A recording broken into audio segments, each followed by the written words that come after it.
Hi, I'm Darren Coffey with the Berkeley Group, a consulting firm with local government experts dedicated to serving localities. Thank you for joining us in our Change in Local Government series. This is the fifth part of the series, and it's our environmental reality check.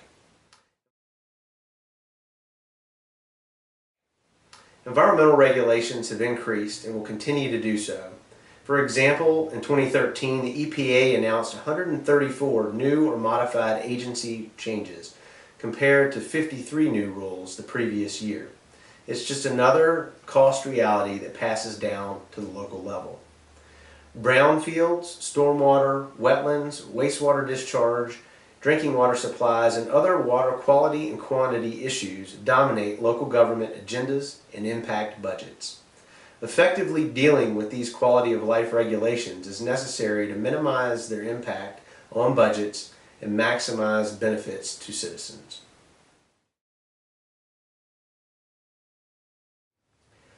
A brownfield is a previously used site that may be contaminated due to industrial or commercial development.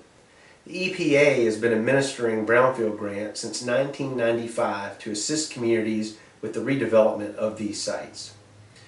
The brownfield grants are one of the most popular grants that communities can avail themselves of.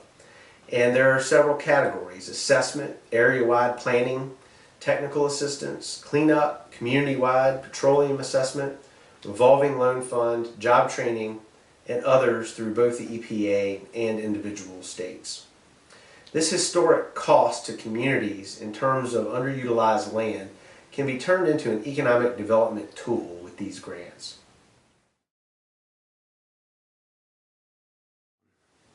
A less popular EPA program is the National Pollutant Discharge Elimination System, or NPDES. The NPDES stormwater program has three types of regulated stormwater discharges: municipal separate storm sewer systems, or MS4s, construction activities, and industrial activities. Stormwater regulations have increased around the country in recent years and are beginning to take effect now regarding quality and quantity of discharge. Other stormwater topics of interest include state-to-state regulations, Chesapeake Bay program, point versus non-point source pollution, erosion and sediment control measures, Clean Water Act, watershed management, and other regulatory quantity and quality water issues. The EPA has 14 new water rules under consideration, including the definition of waters of the United States.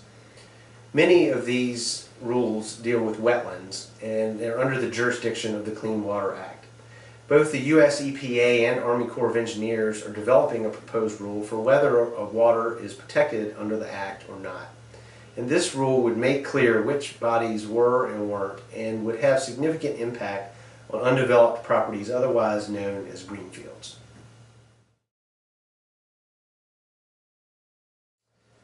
Municipal wastewater systems are heavily regulated under NPDES permits for primary and secondary treatment. These standards have increased over the years along with the penalties for non-compliance. Secondary treatment standards also provide alternative standards established on a case-by-case basis for treatment facilities considered equivalent to secondary treatment. Tertiary treatment systems are also frequently used so that clean water is released back into the environment due to heavy contamination levels already present in the stream.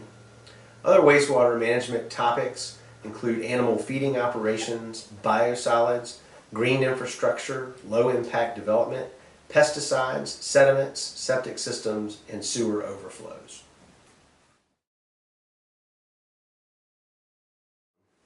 Drinking water issues also dominate.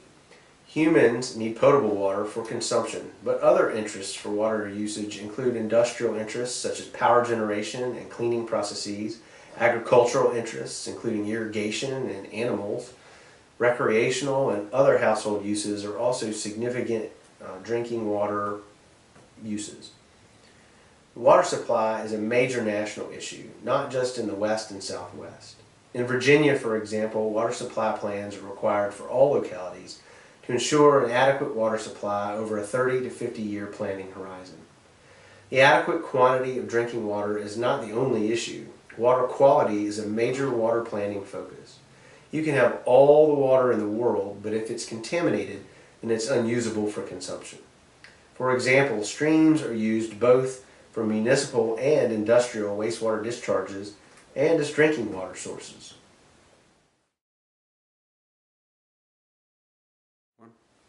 So to conclude our environmental reality check, I guess it's water, water everywhere. With the exception of brownfields, we've highlighted numerous water topics because those are the primary cost considerations for localities.